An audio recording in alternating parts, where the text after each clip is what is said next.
এই যে আঙুর গাছে সবগুলো বাঁধছিলাম, ছোটো ছোটো থলিগুলোই, এগুলোই তো হচ্ছে কি সব ওই যে পলিথিন ছাড়া এইভাবে বাঁধাও যায় না, এই সবগুলোই পলিথিন বেঁধে দেবো। এই ছোটো ছোটো থলগুলোই তো আর, বড়োগুলোই সবই বাঁধছিলাম,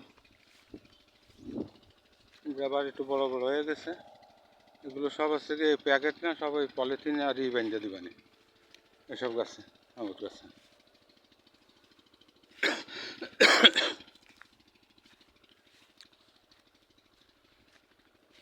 মালটা গাছে ঠিকই আছে, আর কিছু সারের ঘাটতি আছে মালটা গাছে কিছু, কিন্তু সব কিছু সবুজ পাতা, সব কিছু বার হয়ে গেছে, কিন্তু আমাদের ওই সময় পানি দেওয়াই ভুল হয়ে গেছে না জানা সত্ত্বে। কিন্তু ওই মালটা গাছে কিছু সার ম্যানেজ করে দিতে পারলে ইনশাল্লাহ সব কিছু ইয়ে যাবে।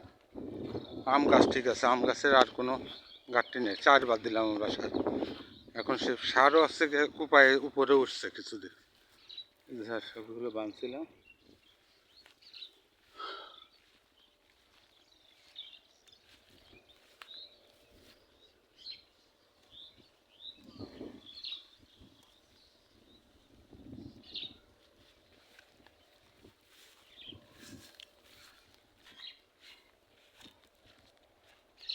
সব আঙুর গাছে সবাই পলিথিন বাঁধতে হবে, সব বাঁধছিলাম ইয়ে করে করে। ছোটো এই থলগুলোকে তো আবার এরা বাঁধা যায় না, এই করে করে সবগুলো সব বাঁধতে হবে। ফুলের ভিতরে এগুলোই পলিথিনে বেঁধে করতে হবে।